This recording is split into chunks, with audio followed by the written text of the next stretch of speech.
Here we go. We're going to be casting a game of, I believe, Tomb of the Spider Queen. Oh, this is Cursed Hollow. This is the other game. Okay, Cursed Hollow. Here we go.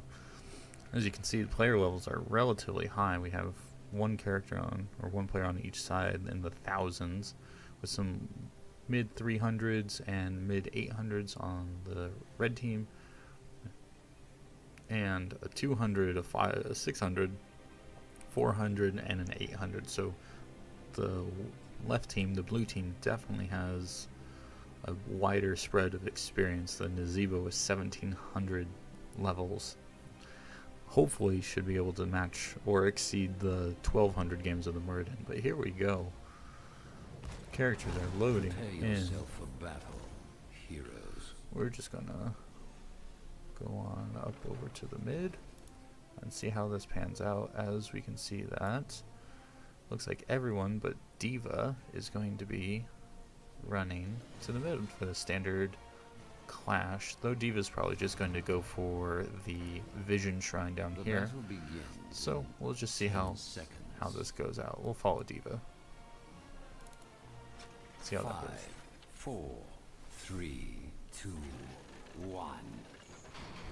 Let the battle begin. Yep, she's going there. Let's see if she joins for the fight.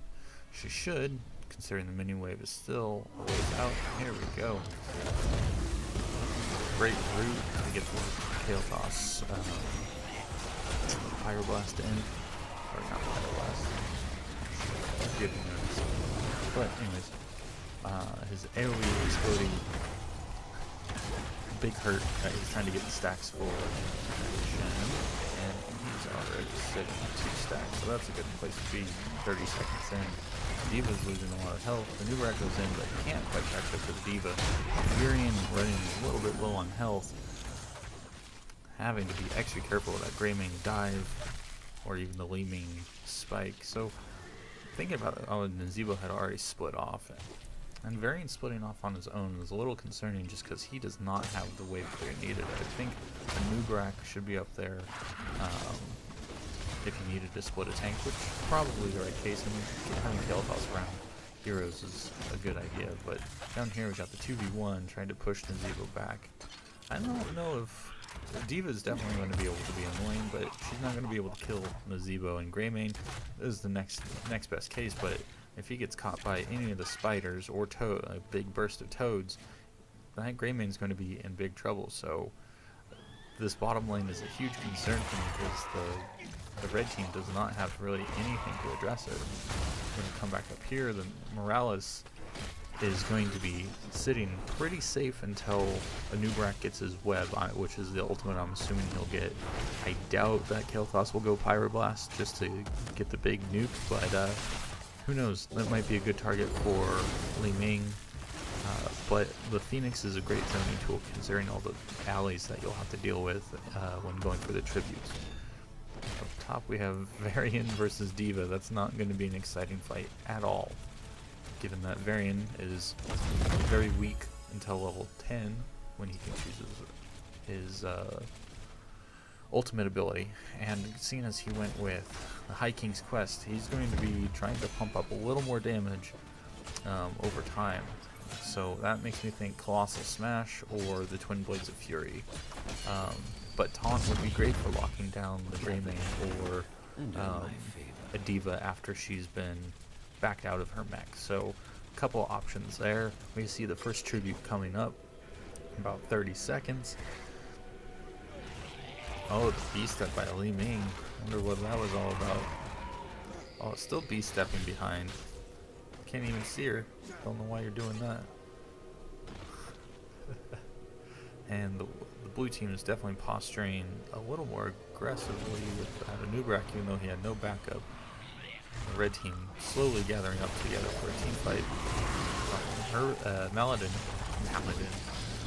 Muradin going in a little bit without his team support. He's not going to be too much of a threat yet.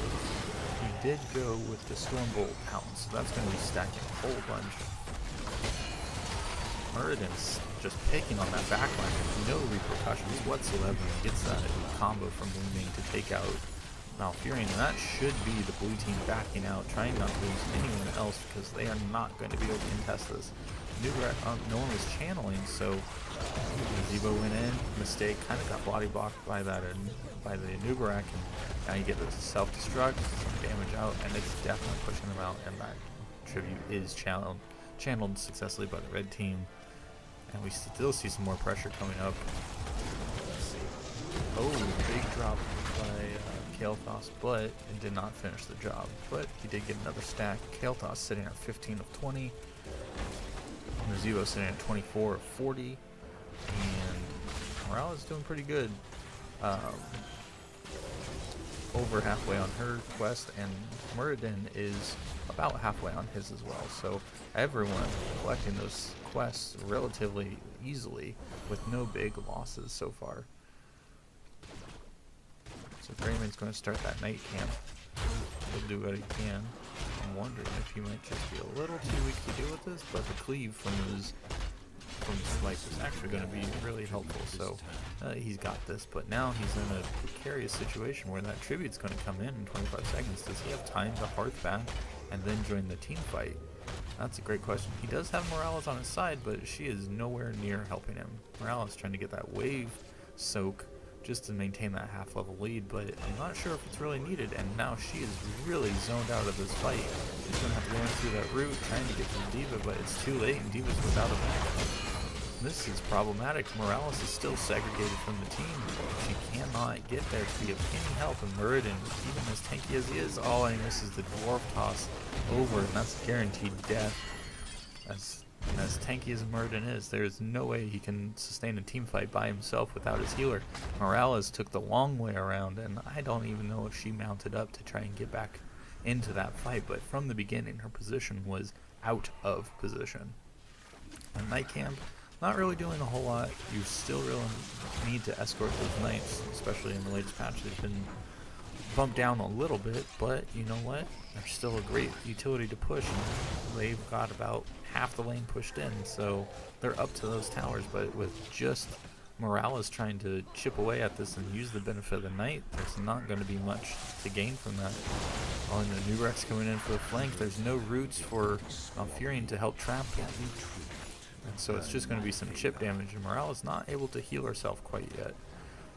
This bottom lane is getting pushed in real hard. Greymane may consider... Oh, he's not going to stick around to finish that fort. He's going for that team fight because we are sitting at 1-1 on a tribute before a curse. So this is going to determine that one team will be at curse point for the 4th tribute of the match. And there's the self-destruct for some zoning. But, oh, she going to... Oh, D.Va barely made it into her mech without exploding. But 4v1, she is very much out of position. She is just trying to cause chaos and buy some space and time. Get out. Morales is finally there to help out. Muradin stepping in to soak up the damage. Now D.Va's back into the fight. She is going to be causing more chaos and mispositioning, and there's a lot of spread. The blue team is not able to keep up. Varian is down. Malfurion is down. Kael'thas is not going to survive. And oh, there goes his stacks. Oh, and it's a full team wipe. Oh, that was unexpected coming off of that D.Va being so low on health.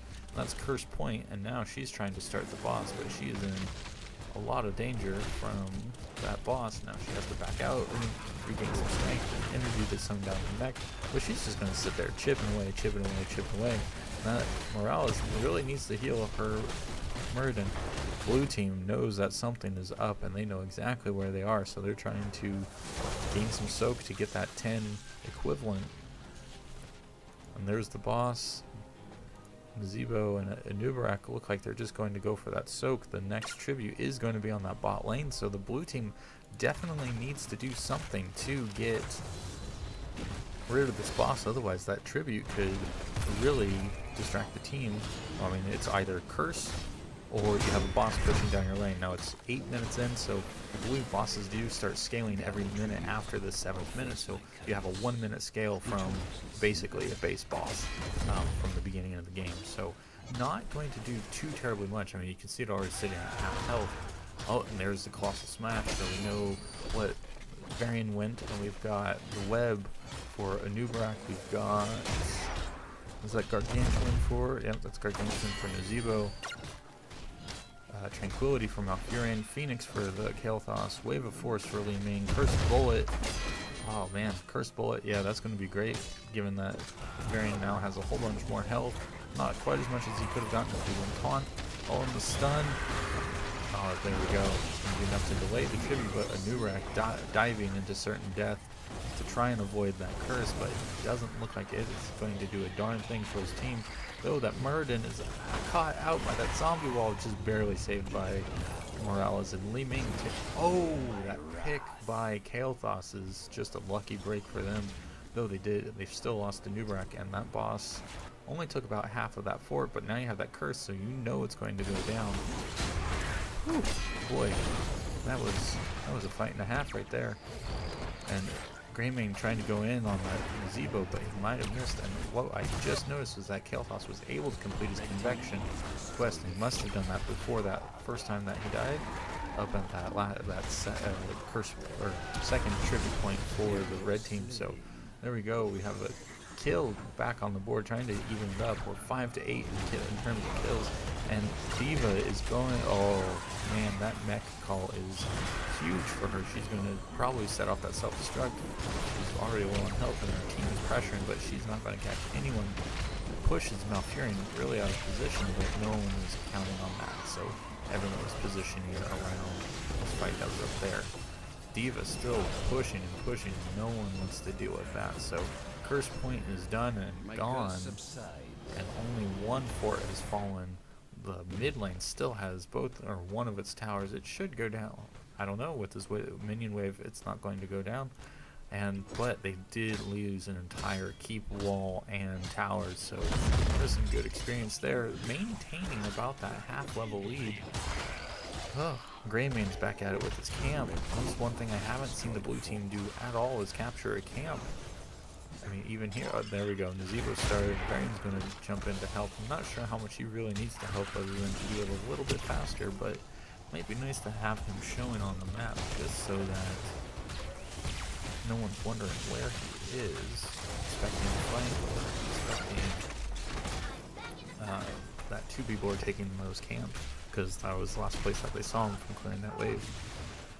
We have a little bit of a skirmish. The red team is pushing in, and Li Ming. Oh, what a great teleport. Get out of there. The Tranquility comes out. Is it enough? Oh, the explosion. Diva, she's going to catch 3 members. The Tranquility still going. It's going to help eliminate some of that damage. Red team is calling for retreat, and the red team has lost their Greymane to the AI. Hopefully he's able to join back, but that Greymane AI is not going to do well against a toad stacked Nazebo sitting at 11 minutes of the game, and he's got 104 stacks. He's going to be able to complete his quest easily by that level 20, as long as he keeps doing that job. So what we're looking at here is a 1 fort difference between the two teams, and the blue team is yet to claim a curse, so we should be getting ready for that next tribute shortly.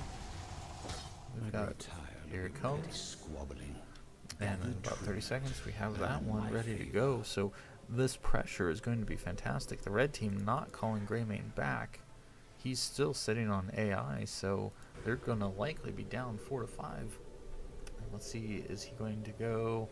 He's going mid lane or towards the tribute, but you still have a single giant pushing down this lane, and that wave, that minion wave, is going to get some backup soon, so there's going to be some significant value from this.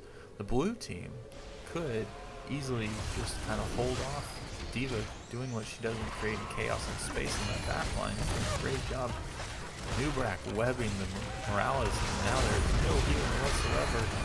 Big Phoenix over the tribute. Morales is trying to get out of there, but she's stunned. Oh no. Oh no, that's not what you want at all. Picked off and stunned on top, underneath the Phoenix, underneath 4 or 5 team members of the blue team, and that's certainly certain death. Greymane went back for about half health, and now he's going back again. Oh my. And we get a blue team going for a boss, and they were able to claim the tribute, so that's good. Good news right there.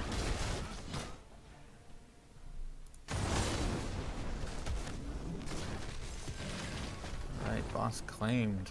They're going to rotate up to the knights. Yes, they are. Red team is going to start their own boss at this point. D.Va needs to be careful. Oh, there she goes. So, Mac. No Morales here, so Muradin and D.Va are going to have to share that responsibility of taking the beating from the boss. Blue team, here they come, rotating as 3. No, only 3 rotating, so they're not going to try and contest. I don't know what they're doing, but they're... Oh, yeah, there they go. Too late to contest the boss or even poke at anything, but they definitely want to defend this. And actually, let's see, how many people are south trying to deal with Zibo? There's 3 there. There's only 2 top, but you have 4 members of the blue team here. Yeah, but 4v2 with a boss pushing in on your keep, I would probably back out of this fight as soon as possible, because that boss is marching right down to an empty lane right on top of your keep. You do not want to be losing that keep. They will, however, get curse points, so that's going to be definitely a fort there. That is going to be definitely the keep wall and towers for this boss. As soon as it stops, there we go. There's the no attack. We're moving. The boss is going in. He's not going to get much value.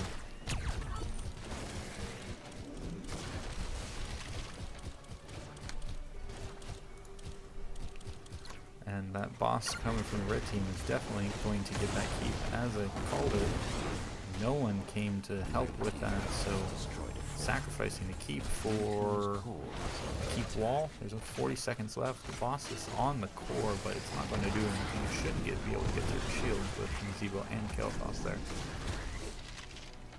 But now the red team knows that there are only 3 people here, and it's just 2 tanks and a healer.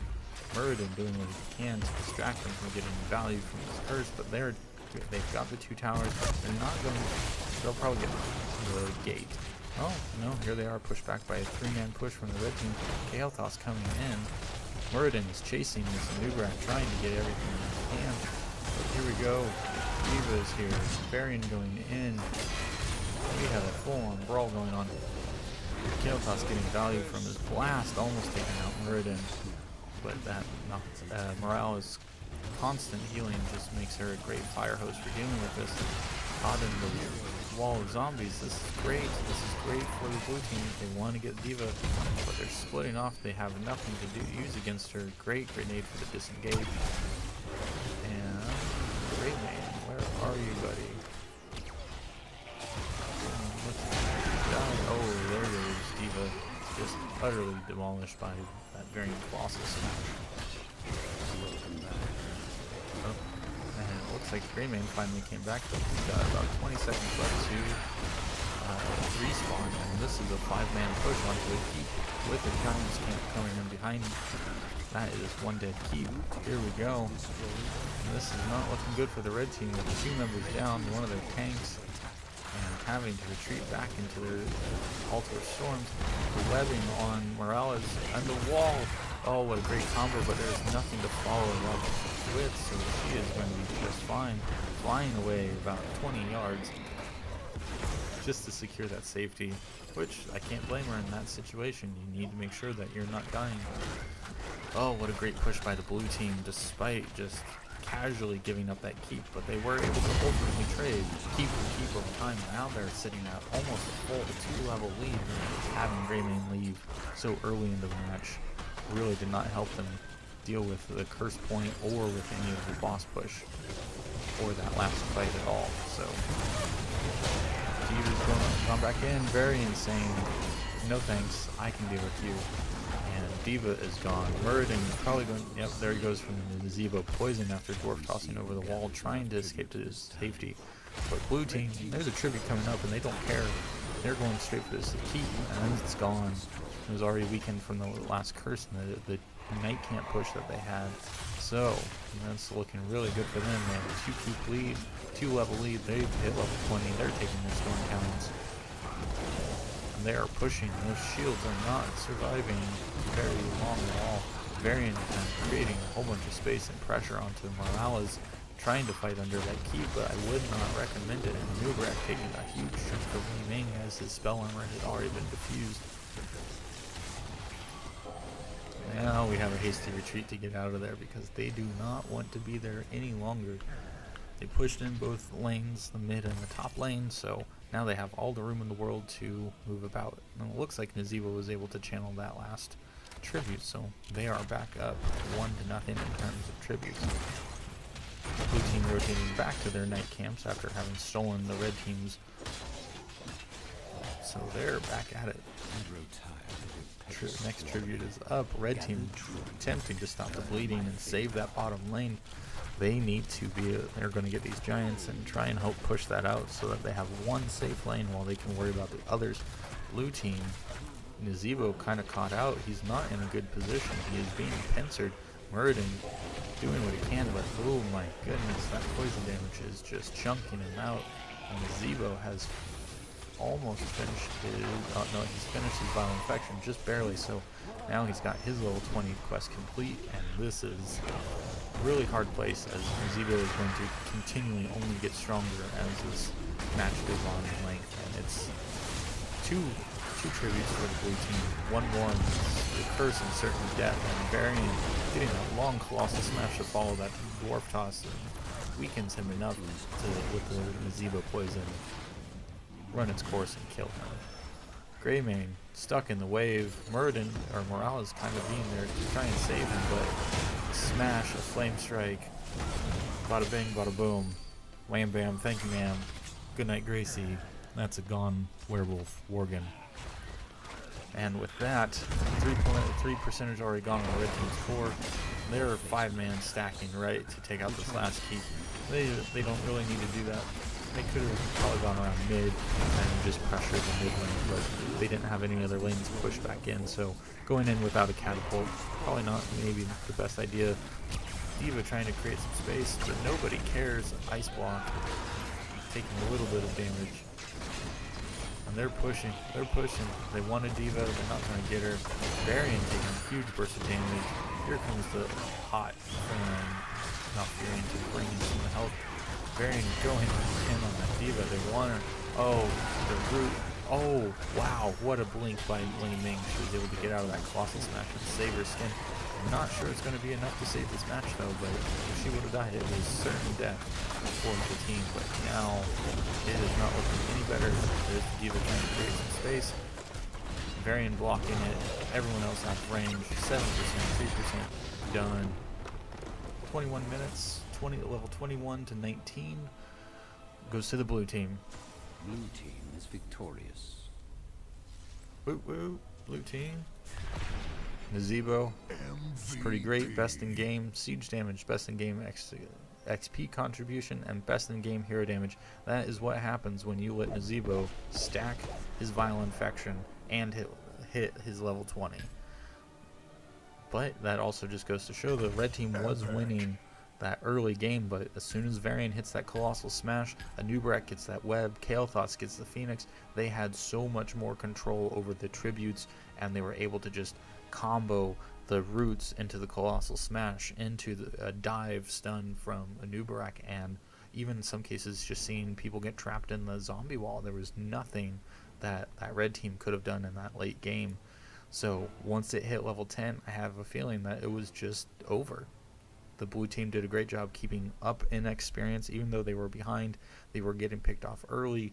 They made it work, and they kept up the pace, and they kept things up. And my only complaint that I can see, that I can remember off the top of my head, is trading keeps, and that trade is about a 2 to 3 minute difference of when they lost their keep, and then they're trying to push down that same lane. So they have catapults that they're pushing against the keep for, that they needed the curse to get through. Had they not had just pushed with that wave, they would have had a keep. There would have been a lot less pressure on them to maintain to take that top keep, so to equalize. They could have had an equal lane from then and just kind of reset, taken it a little bit slower, and been able to focus on getting that XP advantage or any other picks before other tributes came up. But instead they had to use that curse point to kind of equalize, and not the worst value in the world, but then there was that long fight that was after the curse that eventually got them the keep. So learn from this. I don't think it's worth losing a keep just to eventually get a keep. If you're going to trade at that time, great. If you're going to trade an off lane, so that if it was the bottom lane, that would have been great, because then their boss would have had a clear push right into the red team's core, and a keep that could have just not been really defended against, with the tributes changing positions a lot. So I think that there was some stuff that the blue team could have done better, but all in all, Kael'Thas able to complete his convection quest, Nazebo being able to farm stacks so efficiently, the Anubarak and Malfurion and Varian helping keep that experience gain close until 10 was, I think, the big keeper of how the blue team won.